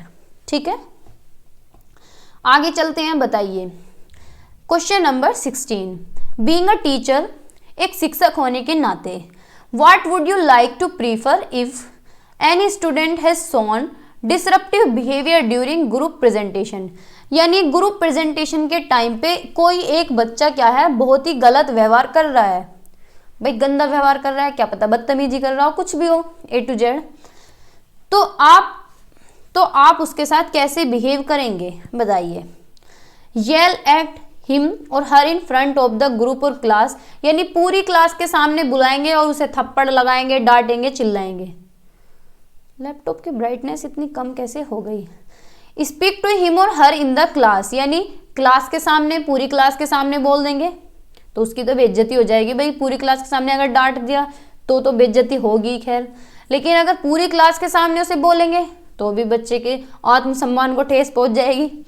Talk with him और हर इन द क्लास, हाँ ये बात ठीक है कि अलग बुला के उसे क्लास में चल के बात करते हैं या पूछते हैं कि ऐसा क्यों कर रहे हो बच्चा। ठीक है, तो ये ऑप्शन ठीक है। लिव हिम और her and look forward to self discipline, यानी छोड़ दे उसे कि भाई चलो खुद डिसिप्लिन में हो जाएगा, सुधर जाएगा, तो ऐसा नहीं है, तो ये ऑप्शन भी गलत है। सी ऑप्शन हमारा ठीक है कि क्लास में उसे एक तरफ बुलाएंगे और आराम से पूछेंगे क्या हुआ। ठीक है, तो सी ऑप्शन हमारा करेक्ट है। बताइए next question, question number 17, which language is recommended by NCF 2005 for the instruction medium at the primary level, यानी प्राइमरी लेवल पे पढ़ाने का माध्यम क्या होना चाहिए, इंस्ट्रक्शन का माध्यम क्या होना चाहिए, मदर टंग या फिर रीजनल लैंग्वेज या फिर any language included in 8th schedule, 8वीं अनुसूची में जितनी भी भाषा दी गई है उनमें से कोई एक, या फिर इंग्लिश। तो बताइए भाई जो बच्चों को पढ़ाने का माध्यम है वो तो बच्चे की मदर टंग ही होनी चाहिए, कब तक, 8th क्लास तक। ठीक है, तो ए ऑप्शन हमारा करेक्ट है। ये हमने पढ़ा था RTE एक्ट में पढ़ा था, NCF में पढ़ा था, तो जिसने नहीं देखी है वीडियो जाके देख ले। ठीक है, फिर नेक्स्ट क्वेश्चन है लैंग्वेज एक्विजिशन इज, यानी भाषा अर्जन या भाषा अर्जित क्या है। कॉन्शियस एंड डेलिब्रेट, देखो कॉन्शियस तो लैंग्वेज लर्निंग होती है और डेलिब्रेट भी लैंग्वेज लर्निंग होती है। नेचुरल एंड डेलिब्रेट या फिर नेचुरल एंड सबकॉन्शियस या फिर लैंग्वेज प्रोसेसिंग, तो लैंग्वेज एक्विजिशन नेचुरल भी होती है और सबकॉन्शियसली आ जाती है, कोई एफर्ट्स नहीं लगाने पड़ते इस पे। ठीक है, तो सी ऑप्शन हमारा करेक्ट है। नेक्स्ट क्वेश्चन बताइए, विच of the following is true of English language in India, बताइए कौन सा एक सही है। इंग्लिश के बारे में इंडिया में पूछ रहा है, NCF के लिए नहीं पूछ रहा। It is one of the language of 8th schedule of Indian constitution, या फिर बी ऑप्शन है it is associate official language of the Indian union, ये तो ठीक है। It is the official language of the Indian union, या फिर it is one of the language of recognised language by the constitution. तो बताइए English के बारे में क्या एक ठीक है, अगर भारत को ध्यान में रखते हुए पूछा जाए तो इंग्लिश क्या एक एसोसिएट ऑफिशियल लैंग्वेज है। ठीक है, अगर इंडिया की बात करता है तो ठीक है, तो बी ऑप्शन हमारा करेक्ट है। ठीक है, अब आ गए हैं मेथड्स, टीचिंग मेथड्स। तो सबसे पहले है translation come grammar method. It is called classical method, इसे क्लासिकल मेथड या फिर ओल्डेस्ट मेथड, ये सबसे पुराना मेथड है, पुराना मेथड या फिर ट्रेडिशनल मेथड भी कहा जाता है। ठीक है, word vocabulary is the Saul of this method, यानी वर्ड जो वोकेब है वो इसमें मेन है इस मेथड में। ट्रांसलेशन हर एक वर्ड की और फ्रेज की और सेंटेंस की क्या है, मदर टंग में है, लेकिन ग्रामर को कैसे पढ़ाया जा रहा है, डिडक्टिवली, यानी रूल टू एग्जाम्पल बताया जा रहा है, पढ़ाया जा रहा है। ज्यादा जो एम्फेसाइज है, ज्यादा जो जोर दिया गया है वो रूल्स को याद करने पे दिया गया है और वर्ड मीनिंग को याद करने पे दिया गया है, यानी रटने पे ज्यादा जोर है। ठीक है, role of mother tongue is very important, यानी मदर टंग का रोल इंपॉर्टेंट है, लेकिन ये एक अननेचुरल सा मेथड है, नेचुरल नहीं है, थोड़ा सा अननेचुरल सा मेथड है। और कौन से मैक्सिम्स पे बेस्ड है, नोन टू अननोन पे बेस्ड है। ठीक है, यानी ज्ञात से अज्ञात की तरफ। ज्यादा जो स्ट्रेस दिया गया है इस मेथड में वो है रीडिंग पे, यानी पढ़ने पे और लिखने पे। ठीक है, टेक्स्ट बुक का भी रोल इसमें इंपॉर्टेंट बताया गया है। ठीक है, तो ये कुछ बात हुई ट्रांसलेशन कम ग्रामर मेथड की। आगे चलते हैं। फिर नेक्स्ट जो मेथड है वो है डायरेक्ट मेथड। डायरेक्ट मेथड को नेचुरल मेथड भी बोलते हैं, या फिर reformed method, Berlitz method, mothers method, look and say method, दूसरे नाम से भी पूछ लेता है या फिर कह देता है कि इसे और क्या कहते हैं। ठीक है, तो थोड़ा सा ध्यान में रखिएगा। इसमें ग्रामर को कैसे पढ़ाया जाता है? इंडक्टिवली। इंडक्टिवली यानी एग्जाम्पल टू रूल, यानी पहले एग्जाम्पल बताए जाते हैं फिर उसके बाद रूल बताया जाता है, और इनडायरेक्टली पढ़ाया जाता है एग्जाम्पल्स के थ्रू। ठीक है, मदर टंग की इसमें कोई जगह नहीं है, ना ही मदर टंग की बिल्कुल भी जरूरत नहीं है। इसमें ज्यादातर जो यूज है वो टीएलएम का यानी टीचिंग लर्निंग मटेरियल्स का है। ज्यादा जोर दिया गया है इसमें, बोलने पे जोर दिया गया है और सुनने पे जोर दिया गया है, यानी दो स्किल्स पे ध्यान दिया गया है, एस और एल पे। ठीक है, आर डब्ल्यू पे कोई फोकस नहीं है। टीचर का रोल इंपॉर्टेंट है, कॉन्स्टेंट पार्टिसिपेशन है टीचर का। जो ज्यादा फोकस है वो कम्युनिकेशन पे और टारगेट लैंग्वेज पे है। देखो टारगेट लैंग्वेज पे ज्यादा फोकस है डायरेक्ट मेथड में, ये इंपॉर्टेंट पॉइंट है। ठीक है, मदर टंग और नेटिव लैंग्वेज डिस्करेज, यानी मदर टंग और नेटिव लैंग्वेज को क्या है, हतोत्साहित किया गया है डायरेक्ट मेथड के अंदर, यानी मदर टंग का कोई रोल नहीं है, ज्यादा जो फोकस है वो टारगेट लैंग्वेज पे है। ठीक है, बताइएगा क्वेश्चन इसी के बेस्ड पे। नेक्स्ट क्वेश्चन है क्वेश्चन नंबर 20।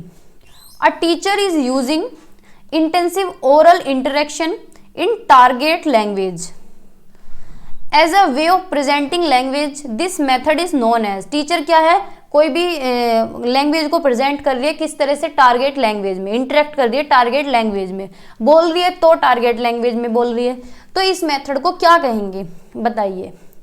नेचुरल मेथड या क्लासिकल मेथड या बाइलिंगुअल मेथड या ऑडियोलिंगुअल मेथड? बताइए तो कौन सा एक ऑप्शन होगा? तो भाई अभी हम पढ़ के आए हैं जिसमें टारगेट लैंग्वेज पे ज्यादा फोकस है वो है नेचुरल मेथड। ठीक है, यहाँ टीचर क्या कर रही है, टारगेट लैंग्वेज को यूज करके लैंग्वेज को प्रेजेंट कर रही है। ठीक है, तो ए ऑप्शन हमारा करेक्ट है।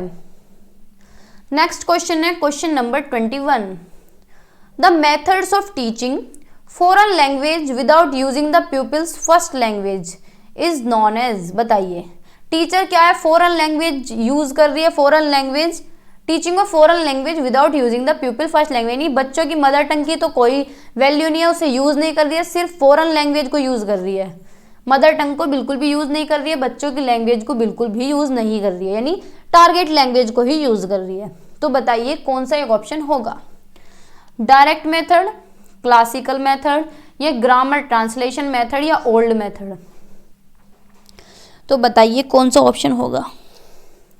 तो ये होगा डायरेक्ट मेथड, क्योंकि टीचर क्या है, फॉरेन लैंग्वेज को यूज कर रही है और बच्चे की जो फर्स्ट लैंग्वेज है उसे यूज नहीं कर रही है।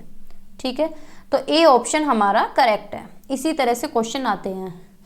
फिर है doctor West new method. Doctor West, इसका नाम भी यही है और दिया भी इन्होंने ही है, डॉक्टर वेस्ट ने, डॉक्टर माइकल वेस्ट ने, लेकिन ये डायरेक्ट मेथड के अगेंस्ट है। इसमें जो फोकस है वो है साइलेंट रीडिंग पे। ठीक है, it favour judicious use of mother tongue, mother tongue का भी थोड़ा सा यूज है, लेकिन इग्नोर, इसमें 3 स्किल्स को इग्नोर किया गया है, लिसनिंग, स्पीकिंग एंड राइटिंग को, सिर्फ रीडिंग पे फोकस किया गया है। ठीक है, तो ये है डॉक्टर वेस्ट न्यू मेथड।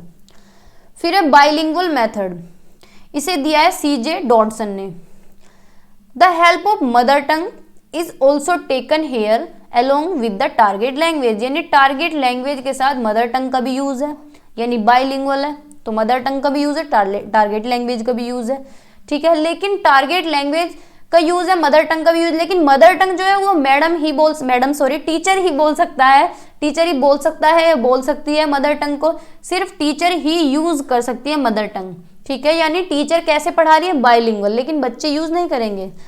जो ज्यादा फोकस है वो टारगेट लैंग्वेज पे ही है। ठीक है, जो ज्यादा फोकस है वो सेकंड लैंग्वेज या टारगेट लैंग्वेज या फॉरेन लैंग्वेज पे ही है। मदर टंग अगर यूज कर रही है या फिर कोई भी ट्रांसलेशन कर रही है, बाइलिंगुअल कर रही है, तो टीचर कर सकती है। ठीक है, इस मेथड में, in this method statement is said twice first in target language, यानी कोई भी सेंटेंस है उसे 2 बार बोला जाता है कि पहले टारगेट लैंग्वेज में बोला जा रहा है कि he is a good boy, इस तरह से बोल रही है teacher, he is a good boy, ये हुई टारगेट लैंग्वेज। ठीक है, देन इन मदर टंग, फिर मदर टंग में बोल रही है कि यह अच्छा लड़का है, यह अच्छा लड़का है, ठीक है, मदर टंग में बोल रही है। Mother tongue sandwich in between does it is also called as sandwich technique, यानी टीचर क्या है, लेयर पे लेयर बना रही है, पहले मदर टंग में बोल रही है, फिर हिंदी में बोल रही है, फिर इंग्लिश में बोल रही है कि he is a good boy, तो क्या है, एक लेयर बन रही है, यानी सैंडविच की तरह, जैसे सैंडविच में लेयर बनती है ना, तो इसी तरह से टीचर क्या है, लेयर बना रही है कि पहले मदर टंग यूज कर रही है, फिर पहले टारगेट लैंग्वेज यूज कर रही है, फिर मदर टंग यूज कर रही है, फिर टारगेट लैंग्वेज यूज कर रही है, ठीक है, तो इस तरह से टीचर बोल रही है, तो इसे बोलते हैं सैंडविच टेक्निक, ठीक है।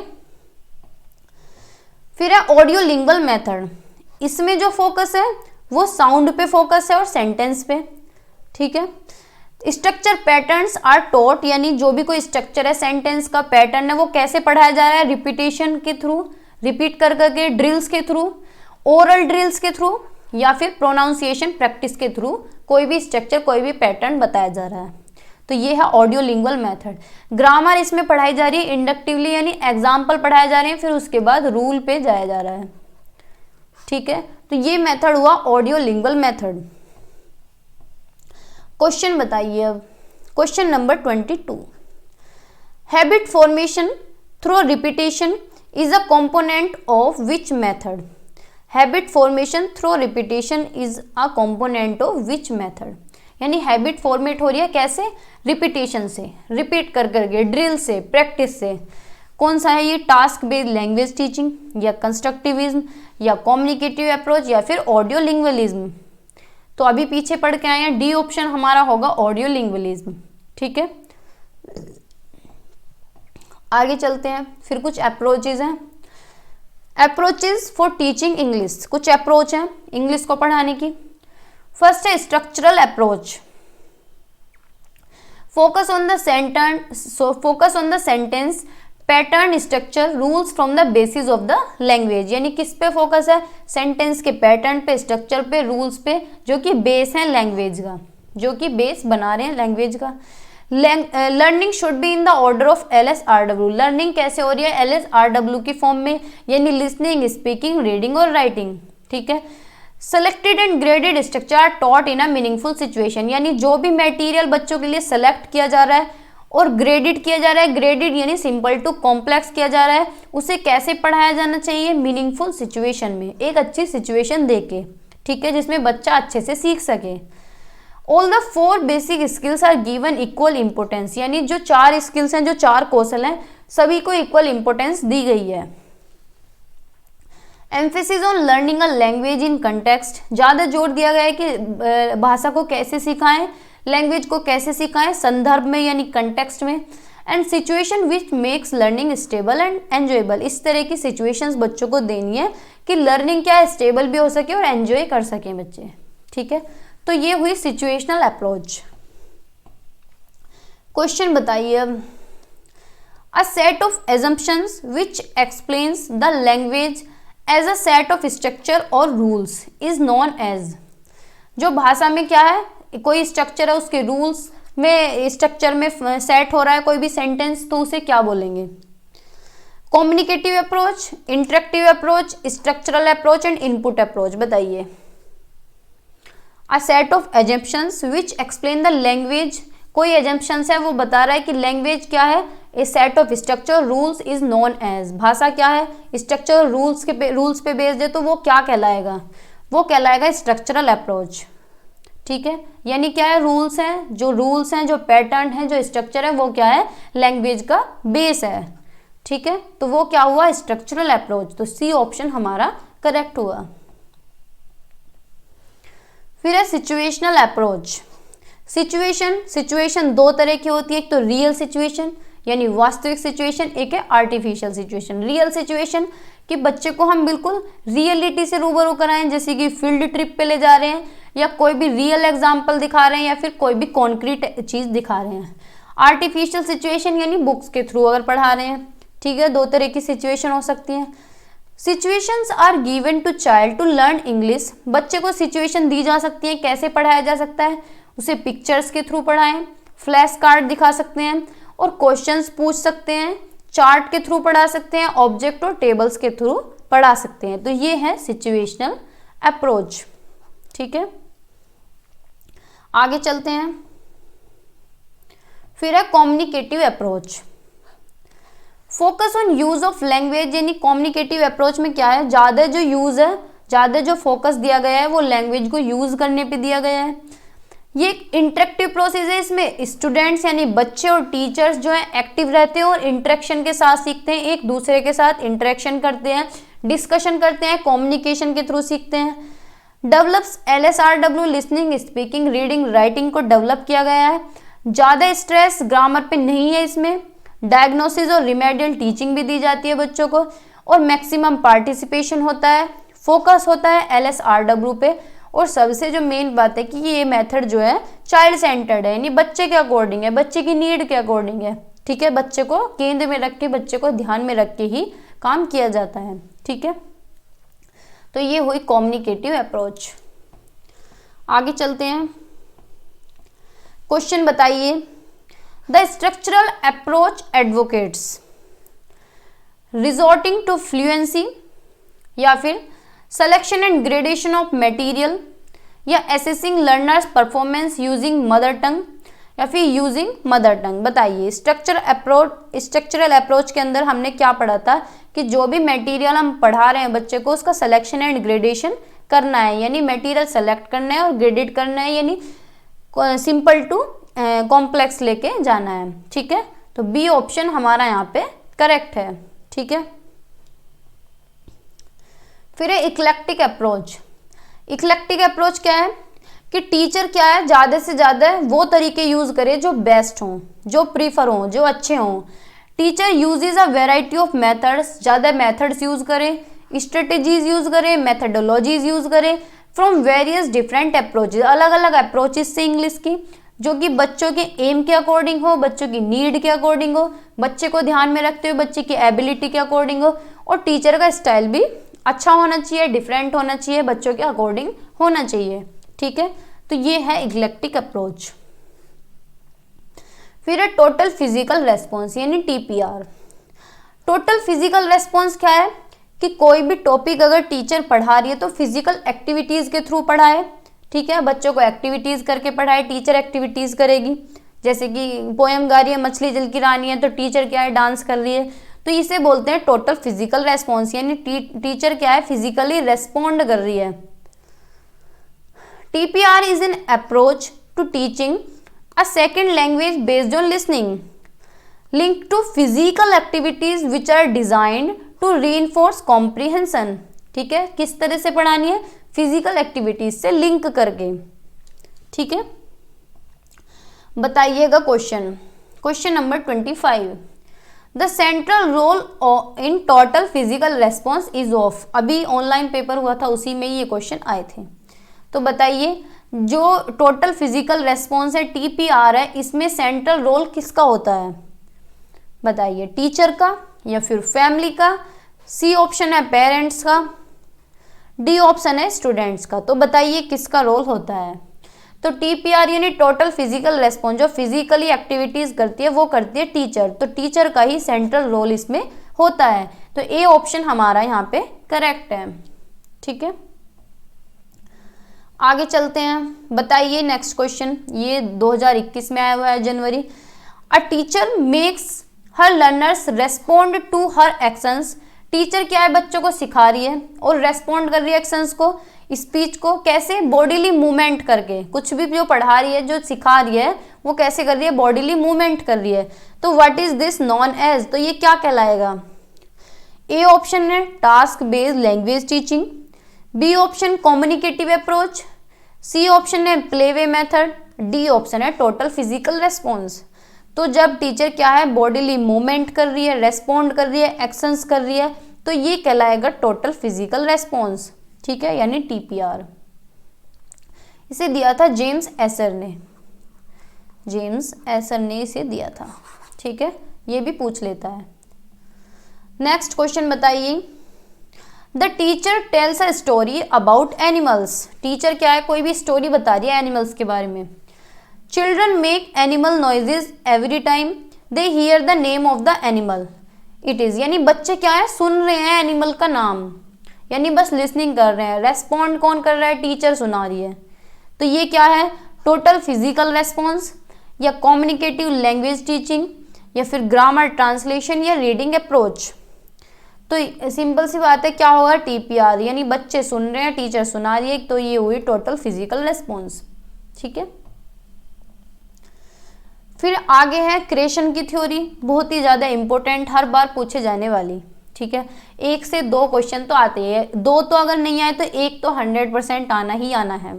ठीक है, और पिछली बार हर शिफ्ट में क्वेश्चन पूछा गया है, 2 भी पूछे गए हैं किसी किसी में। तो द नेचुरल अप्रोच, ये अप्रोच है ये SD क्रिएशन ने दिया और TD टेरल ने दिया है। जो मेन नाम है वो SD क्रिएशन है, TD टेरल का कोई नाम नहीं लेता है बेचारों का। It helps in learning the second language acquisition without using printed text, यानी ये बात करते हैं लैंग्वेज को एक्वायर करने की, चाहे वो सेकेंड लैंग्वेज हो या कोई भी न्यू लैंग्वेज हो, बिना किसी प्रिंटेड टेक्स्ट के। ठीक है, तो इन्होंने कुछ हाइपोथेसिस इसके ऊपर दिए हैं। फर्स्ट हाइपोथेसिस एक्विजिशन का learning distinction hypothesis, the acquisition learning distinction hypothesis. इसके अंदर है कॉम्प्रिहेंसिबल सेकेंड लैंग्वेज, या फिर यहाँ न्यू लैंग्वेज भी हो सकती है, कि कैसे सीख सकते हैं हम, इनफॉर्मली सीख सकते हैं, इम्प्लिसिट करके, या फिर सबकॉन्शियस तरीके से। कोई भी लैंग्वेज अगर हम एक्वायर कर रहे हैं तो उसे हम सबकॉन्शियस तरीके से सीख लेते हैं, यानी इनफॉर्मली सीख लेते हैं, कि उसके लिए पढ़ने की जरूरत नहीं पड़ती। ठीक है, ऐसा क्रिएशन कहते हैं। ठीक है, सबकॉन्शियस तरीके से सीख लेते हैं, एफर्ट्स नहीं लगाने पड़ते। फिर सेकंड है natural order of acquisition hypothesis, यानी जो भी हम कोई भी लैंग्वेज एक्वायर करते हैं एक सिस्टमेटिक तरीके से करते हैं, एक प्रिडिक्टेबल ऑर्डर में करते हैं। According to this hypothesis the second language learners requires forms in a predictable order, इस ऑर्डर में सीखते हैं LSRW की फॉर्म में, listening, speaking, reading and writing. तो ये हुआ natural order of acquisition hypothesis.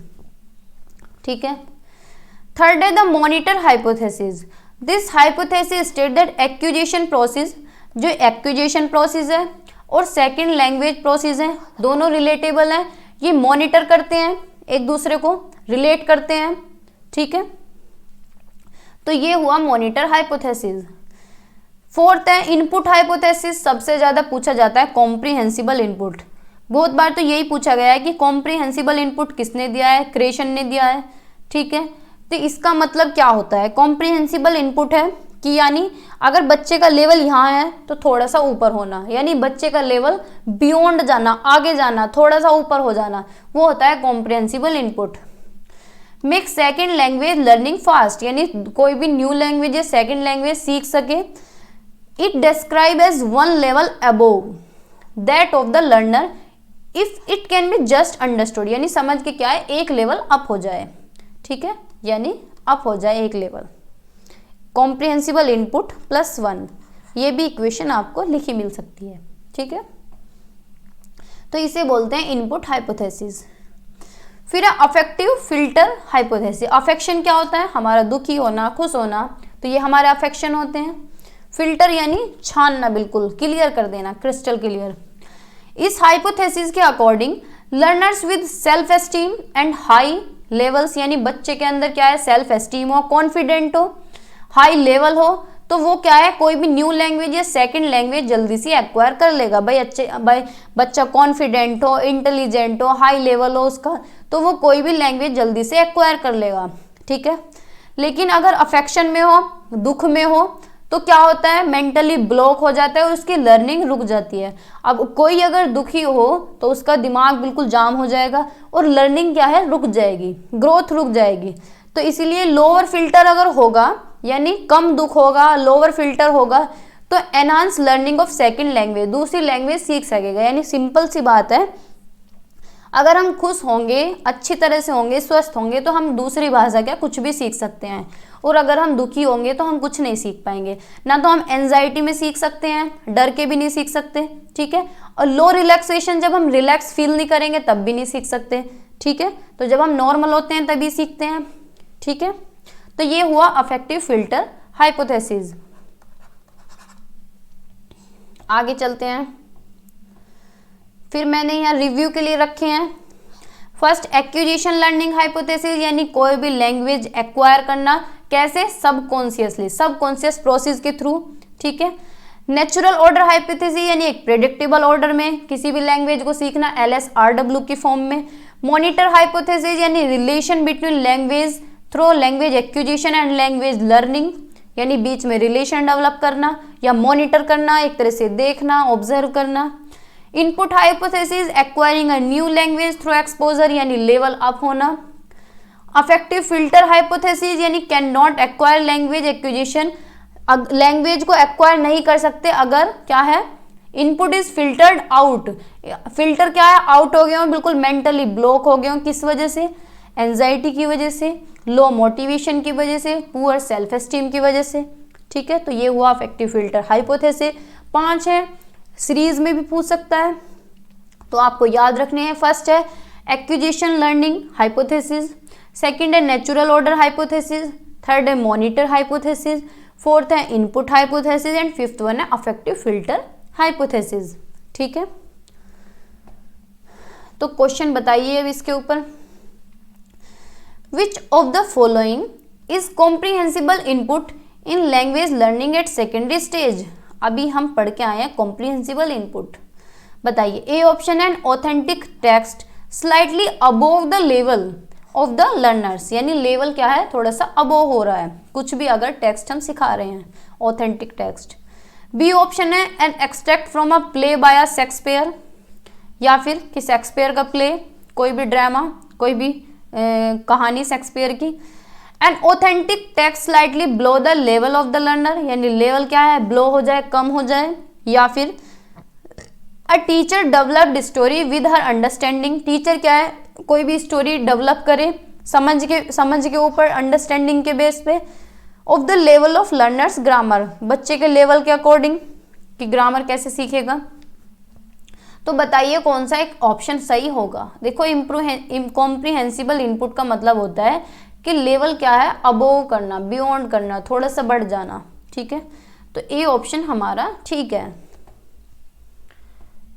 Question number 29, input hypothesis proposes that linguistic input that is the current stage of linguistic competence is ideal for maximizing learning outcome। बताइए input hypothesis का मतलब, one step beyond, यानी input hypothesis क्या कहता है कि linguistic input जो कि करंट स्टेज है बच्चे की या कोई भी लैंग्वेज सीखने की, लैंग्वेज कंपिटिटर की, वो क्या है, मैक्सिमम उसका आउटकम कितना होना चाहिए, यानी बच्चे का पोटेंशियल कितना होना चाहिए। भाई एक स्टेप अप ही तो होना चाहिए, कम तो होना नहीं चाहिए। वन स्टेप बिहाइंड, यानी एक स्टेप पीछे हो सीखने का जो लेवल है। वन स्टेप बियॉन्ड, यानी एक स्टेप आगे हो। वे अहेड हो कि पैरेलल हो, पैरेलली चले। तो बताइए क्या होगा। तो वन स्टेप बियॉन्ड ही तो होगा कि एक स्टेप आगे हो। ठीक है, तो बी ऑप्शन हमारा करेक्ट है। ठीक है, नेक्स्ट क्वेश्चन बताइए, question number 30। According to Krashen dash is a subconscious process, Krashen के अकॉर्डिंग कौन सा एक सबकॉन्शियस प्रोसेस है। लर्निंग यानी सीखना, लिसनिंग यानी सुनना, एक्वाजिशन यानी अर्जित करना, या फिर कम्युनिकेशन। पूरी थ्योरी में इन्होंने एक्विजिशन की ही बात की है। तो क्रेशन कहते हैं कि जो अर्जित है वो सबकॉन्शियसली हो जाती है, उसमें कोई एफर्ट्स नहीं लगाने पड़ते। ठीक है, तो सी ऑप्शन हमारा करेक्ट है। नेक्स्ट क्वेश्चन बताइए, Rohini wants to present content before class students, which of the following point should she consider, यानी रोहिणी क्या है, क्लास के सामने कंटेंट प्रेजेंट कर रही है पहले ही, इसका क्या उद्देश्य हो सकता है, क्या कंसीडर कर रही है वो। Use of teaching activities, dialogues and information gap, यानी कंटेंट को कैसे प्रेजेंट करे, एक्टिविटीज के थ्रू, डायलॉग्स के थ्रू, इंफॉर्मेशन के through. Demonstrate formal communicative and other aspect of target language. ठीक है, प्रोवाइड प्रॉपर स्कैफोल्डिंग, यानी बच्चों को जहां जरूरत हो प्रॉपर स्कैफोल्डिंग दे, यानी सपोर्ट करे व्हेनेवर नेसेसरी, जब जरूरत हो। Try to develop a habit of drilling option, यानी टीचर क्या कर रही है, उनके सामने कंटेंट प्रेजेंट कर रही है, तो टीचर का ये मतलब है कि उन्हें क्या है, ड्रिलिंग करा रही है, यानी उन्हें रटने की हैबिट उनके अंदर पैदा कर रही है। तो ये ऑप्शन तो गलत है ना। फर्स्ट सेकंड थर्ड ऑप्शन हमारे करेक्ट है, फोर्थ ऑप्शन हमारा गलत है। तो फर्स्ट सेकंड थर्ड कौन से ऑप्शन में दिए गए हैं, फर्स्ट सेकंड थर्ड इसी ऑप्शन में दिए गए हैं। ठीक है, तो ए ऑप्शन हमारा करेक्ट है। ठीक है, बताइए next question, in order to make the students understand the grammatical structure a language teacher should, यानी बच्चों को क्या है, ग्रामेटिकल स्ट्रक्चर सिखाने के लिए एक भाषा की शिक्षिका या शिक्षक को क्या करना चाहिए, provide rich written materials and let the student discover different structure, यानी बच्चों को क्या है, कोई भी अच्छा मटेरियल, रिटन मटेरियल दें और बच्चों को छोड़ें, बच्चों को कहें कि खुद से डिस्कवर करें कोई अलग तरह के डिफरेंट विभिन्न स्ट्रक्चर्स। बात तो ठीक है। Provide extensive grammatical exercise to the student, यानी बच्चों को क्या है, ग्रामेटिकल एक्सरसाइज दे दें कि भाई इन्हें पूरा करो, या फिर ask student to memorize structure from the book, कि बच्चों से कहें रट लें, याद कर लें बुक से। Give an assignment to the student over different structure, बच्चों को असाइनमेंट दे दें अलग अलग स्ट्रक्चर के। तो बताइए कौन सा ऑप्शन ठीक होगा। देखो, ना तो बच्चों को असाइनमेंट देने, ना ही उन्हें मेमोराइज कराना है, देखो नेगेटिव वर्ड, ठीक है, ना ही उन्हें क्या करना है, ग्रामेटिकल एक्सरसाइज देनी है, करानी है, प्रोवाइड करानी है, तो ये भी गलत है। जहां बच्चे खुद से डिस्कवर कर रहे हो वो अच्छा ऑप्शन होगा, ठीक है। तो ए ऑप्शन हमारा करेक्ट होगा, ठीक है, ए ऑप्शन इज करेक्ट। बताइए लास्ट क्वेश्चन है, एरर्स क्या हैं। ए ऑप्शन है आर इंडिकेशन ऑफ लर्निंग, यानी सीखने को इंडिकेट करते हैं, सीखने को दर्शाते हैं कि बच्चा अगर एरर करेगा, गलतियां करेगा तो गलतियों से सीखेगा। हैम्पर लैंग्वेज लर्निंग, जो लैंग्वेज सीख रहे हैं उसमें बाधा बनेंगे, रुकावट बनेंगे। Are to be corrected and then there, यानी अगर बच्चा गलती कर रहा है तो साथ के साथ उसे सही करो, तो क्या ये ठीक है, बच्चे की तो बेइज्जती हो जाएगी भाई। Should be avoided by noticing them, कि उसे अवॉइड कर दें, नोटिस तो कर लिया, देख लिया कि बच्चे ने गलती की है, फिर उसे देख के अवॉइड कर दें, तो ये भी गलत है, ठीक है, ऐसा नहीं करना है। तो ए ऑप्शन हमारा ठीक है कि एरर्स क्या है, इंडिकेटर है लर्निंग के, यानी सीखने के इंडिकेटर है, गलती करते हैं तभी तो हम सीखते हैं, तो ए ऑप्शन हमारा करेक्ट है, ठीक है। तो आज की वीडियो में इतना ही रखते हैं, मिलते हैं नेक्स्ट वीडियो में इसके सेकंड पार्ट के साथ। 2 पार्ट में हमारी इंग्लिश पेडागोजी कंप्लीट हो जाएगी, फिर उसके बाद हम ईवीएस कर लेंगे, ईवीएस की पेडागोजी कर लेंगे और हिंदी कर लेंगे, ठीक है। तो 11 दिसंबर का वेस्ट बंगाल का भी टेट है, तो होपफुली उनके लिए भी ये इतनी ही इंपॉर्टेंट होगी, ठीक है। बाकी आप लोग भी प्रैक्टिस करते रहिए, वेस्ट बंगाल वाले जितने भी बच्चे मेरे साथ जुड़े हुए हैं, बाकी जो सीटेट वाले हैं वो तो कर ही रहे हैं, ठीक है। तो अगर चैनल पे नए हैं तो सब्सक्राइब कर दीजिए, पुराने हैं नहीं किया हुआ है तो कर दीजिए। Thank you, bye bye, take care.